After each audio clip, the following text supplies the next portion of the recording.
That does not work, folks. It does not work. You will have indigestion. You will react to foods.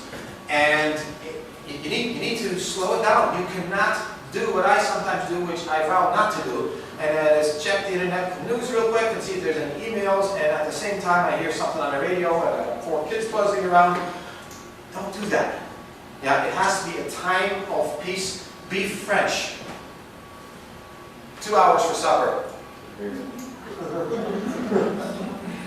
We try to institute that to the Boer family. Our supper, if we're all together for supper, and that happens, I'd say 5 to 6 days out of the week, which it's a critical component of all our family life. Our supper takes a minimum of an hour. It's usually an hour and a half. And yeah, we shoot the ball like this, and complain about that, and it's a little bit of give and take, and lots of laughter, and it's good. It's really good. I always look forward to it. And digestion feels really good. Yeah? It makes you gain weight if you just chomp it down. Food is an experience to be taken in visually, socially, taste-wise, smell-wise. And if you're doing that watching the computer and all that, is that you're just shoving it down the hatch? That's not eating. Yeah, that's surviving, that's thriving. So when it comes, so those are general rules, very important in all detoxification pathways. And didn't I just cover a lot of the principles of healthy living? Yeah, this is what we should do all the time. But when you get specific for heavy metals, you got to obviously identify and remove. So with amalgams, what were they thinking anyhow to put mercury in their mouth? What were they thinking? With amalgam removal, be really careful. Have a dentist that knows what they're doing. You don't want to just take this little drill and you see all this stuff just spewing around. Literally, you can see it coming, the steam coming out of your mouth. You know that's mercury vapor. It is no wonder that dentists are #1 in depression of all health professions and #1 in suicide of all health professions.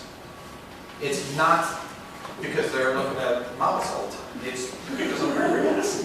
Yeah? So, identify and remove toxins and do so carefully with lots of suction and somebody that knows what he's doing, proper dam around it. And a lot of the things that Dr. Stacy talked about. So if you are using, for example, aluminum in your underarm deodorant, let's just get rid of that. But what about the smell? There's some really good underarm deodorants that work very well. There's some natural ones, Jason. And sometimes what happens is it's really the bacteria that creates the smell. Sometimes they break through and they adapt to it. Well, you know what? Use the aluminum for one time. Back under control, you kill the bacteria, switch brands, you're good again for another month or 2. It's really easy to do, really. Yeah? And everybody's different, so I'm not going to give you just one set of rules. You gotta kind of play with it. Correct digestive function. This is 80% of your immune system. This is critical. Heavy metals feed yeast. Yeast displaces bacteria. Other bacteria then come in. This is changing brain function. Because remember, 90% of our neurotransmitters that are shared with the brain are found in the gut wall. So if you change a neurotransmitter in the gut wall, you are changing those neurotransmitters in the brain. The gut and the brain are one. This is really important stuff. Autistic spectrum disorders, bipolar, we're talking just plain old tics, we're talking so many things here. A little patient that came in 3 months ago. Change in personality, 8 years old. Started about at age 6. Aggressive. Making animal noises. And now developing tics. Bad grades, going from doing quite well in kindergarten to just deterioration. You look at him, you can tell it's a very allergic child. You know, it's got the look, it's got the skin thing going. It's quite easy to spot. Anti-yeast protocol.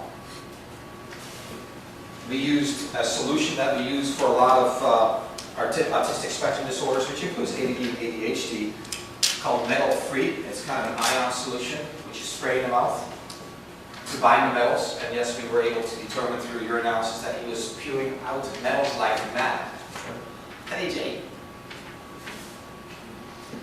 In 3 months, he was 100% normal. 100%. Every single one of the tics. He came in on many different medications to try to quiet down his behavior. He was 100% normalized. I'm just thinking of that one because he came in this morning with an ear infection and I asked him, "Are you still off of dairy?" No, because we knew that was one of the foods that he started reacting to. And we had slipped up because we thought yogurt was okay. And so he came in this morning with an ear infection. I think we got him back on track nutritionally. But he's still behaving fine. He didn't have a speech impediment that he did. So it was good to reconnect with him and hopefully steer him back on the right track. So digestive function was definitely part of that. Enhanced blood